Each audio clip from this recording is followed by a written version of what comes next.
pada saat pandemi ya Pak ya, di bulan September tahun lalu, dan harapan kita sangat positif, semoga film ini bisa diterima oleh penonton. Hari ini saya baru dapat kabar bahwa film aku akan tayang di 245 layar di seluruh Indonesia, dan itu harapan kita, semoga film ini bisa balikin penonton ke bioskop setelah pandemi. Terima kasih semuanya. Terima kasih, sekali lagi kita berikan tepuk tangan yang luar biasa untuk Pak Keke. Dan biasanya teman-teman media ini para pemain, sutradara, ataupun juga penulis yang akan berbicara. Tapi langsung saja untuk malam hari ini di beban nih. Thank you. Mas Eno ya? Yes. Makasih Mas pertanyaannya. Pertama-tama saya masih agak agak bengong dikit karena kayak nggak percaya gitu Pak. Finally kita bisa press conference dan gala premier film Makmum 2. Jadi benar-benar terharu banget dan senang banget bisa ketemu lagi sama teman-teman pers. Makasih banget loh atas kehadirannya hari ini, dan mudah-mudahan aja bisa terus mendukung perfilman Indonesia. Kalau ditanya merasa terbebani apa enggak? Pasti. Karena yang Makmum pertama kan di Malaysia, di Indonesia, dan juga di negara lain alhamdulillah mendapatkan sambutan yang luar biasa dan dalam kondisi yang belum pandemi gitu Mas. Jadi kita bisa leluasa promosi, bisa apapun, ketemu langsung sama teman-teman pecinta film dari seluruh Indonesia. Jadi seneng banget bisa leluasa promosi, jadi bisa lebih gencar gitu. Tapi dengan kita keterbatasan pandemi segala macam, jadi ada sedikit keterbatasan, jadi ada agak kepikiran juga nih gimana nih gitu. Tapi ya alhamdulillah kita semua tim benar-benar solid, kuat, dan kita punya waktu lebih dari yang Makmum pertama ya Pak, 30 hari, dan punya waktu lebih lagi untuk post production. Jadi aku optimis pasti jauh lebih menarik dan menantang lagi dari Makmum 1.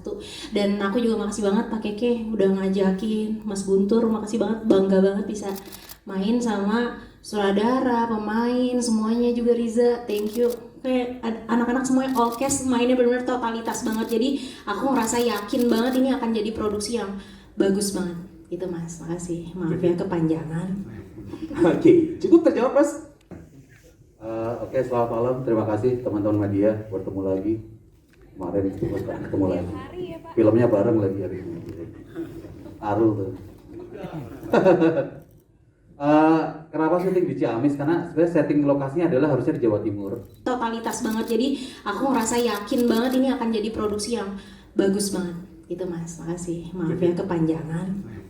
Oke, cukup terjawab Mas. Oke, selamat malam. Terima kasih teman-teman media. Bertemu lagi. Kemarin ketemu lagi. Filmnya bareng lagi hari ini. Aru tuh. Kenapa syuting di Ciamis? Karena sebenarnya setting lokasinya adalah harusnya di Jawa Timur. Karena pandemi waktu itu jadi kita nggak bisa jauh-jauh. Sampai akhirnya kita memindahkan lokasi, mencari daerah yang sangat terpencil dengan setting lokasi yang sesuai dengan deskripsi naskah dan emosinya. Jadi kita muter-muter sampai akhirnya dapat di Garut tuh, di Kampung Kuta namanya. Emang itu kampung sangat terpencil dari pojokan, terus kondisi visualnya, geografiknya, vegetasi semuanya sesuai dengan naskah lah kayak gitu. Akhirnya kita putuskan di situ. Kesulitannya ya karena itu kampung adat, jadi banyak hal yang harus kita ikutin peraturannya gitu. Di sana nggak ada toilet sama sekali gitu, jadi ya kita harus membawa mobil toilet gitu. Terus ada hal-hal yang kita nggak boleh langgar kayak gitu ya, kita ikutin aja sih. Alhamdulillah sih aman sih di sana kayak gitu. Begitu. Terima kasih. Terima kasih Mas Guntur. Mas Amin terjawab, tinggal yang masih. Monggo dijawab. Kalau misalnya terbebani sih enggak, karena seru gitu, kayak pemain-pemainnya itu seru, kayak bikin ketawa lah. Terus habis itu syutingnya nggak serem, malah kayak banyak krunya gitu. Ya, Itu aja.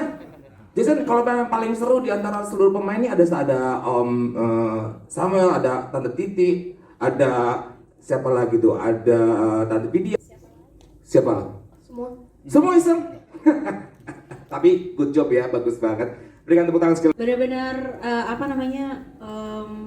jadi saran dan masukan juga buat aku.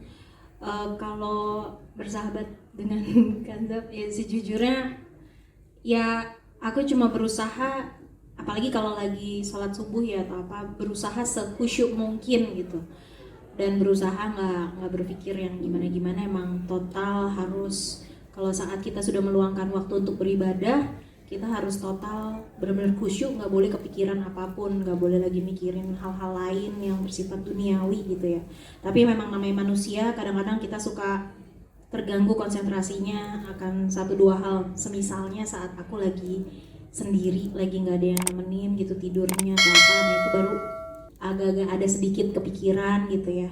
Dan berusaha nggak berpikir yang gimana-gimana. Emang total harus, kalau saat kita sudah meluangkan waktu untuk beribadah, kita harus total benar-benar khusyuk, nggak boleh kepikiran apapun, nggak boleh lagi mikirin hal-hal lain yang bersifat duniawi gitu ya. Tapi memang namanya manusia, kadang-kadang kita suka terganggu konsentrasinya akan satu dua hal. Semisalnya saat aku lagi sendiri, lagi nggak ada yang nemenin gitu, tidurnya atau apa, nah itu baru agak-agak ada sedikit kepikiran gitu ya, takut ada yang nyaut gitu. Nah, tapi bismillah aja, apalagi saat aku kalau syuting di pedalaman gitu ya, sendirian syuting, bismillah aja, apalagi kalau udah agak-agak auranya gimana gitu, minim cahaya segala macam, tapi ya bismillah ya Allah, semoga selalu dilindungin sama Allah gitu aja sih Mas, tinggal berdoa aja gitu. Makasih. Terima kasih Titi Kemal. Terjawab ya. Saudara Rizal, ada yang ingin ditambahkan juga punya pengalaman? Oh, lanjutkan. Baiklah. Mas Dwi, pertanyaannya memang apa namanya ya memang aku menggunakan sling gitu, dan waktu itu suasananya di Gunung Papandayan. Kita hampir jam 4 pagi ya Pak Guntur ya, hampir jam 4 pagi. Di situ berapa derajat Celcius Pak? Dingin banget, benar-benar di bawah 10 derajat Celcius aku rasa, karena emang makin malam dia makin dingin banget Mas. Sementara waktu itu kita kalau lagi nunggu syuting, aku pakai jaket tebal kayak mau ke kayak mau ke salju gitu ya. Tapi kalau lagi lepas itu tipis banget, pakai baju biasa kan ceritanya, dan dingin banget, dan dimana harus pakai sling, teriaknya kenceng banget, dan iya bener suaranya sampai habis sampai istilahnya ini aja apa, bener-bener sampai habis karena bener-bener take berulang-ulang ya Pak. Tapi itu seru banget, pengalaman yang paling berkesan, dan teman-teman semuanya juga benar-benar saling support, jadi kita makin semangat terus, ayo semangat gitu. Mungkin yang lain bisa nambahin kali, atau Pak Guntur bisa cerita suasananya. Semi cerita Semi. Udah dingin, hujan, baju tipis. Oke, kalau gue emang nggak ada adegan sling atau kontak lens dan lain sebagainya, cuman gue di sini berperan ada perubahan peran gue dari film ikonik gue yang di masa lalu itu. Jadi gue terima kasih sama Pak Keke dan Mas Guntur dan tim yang lain dikasih kesempatan untuk mengeksplor skill acting gue di luar film ikonik gue yang masa lalu itu. Thank you. Thank you. Ditambah lagi Mas Guntur ataupun yang lainnya? Jason, sutradara dan juga penulis.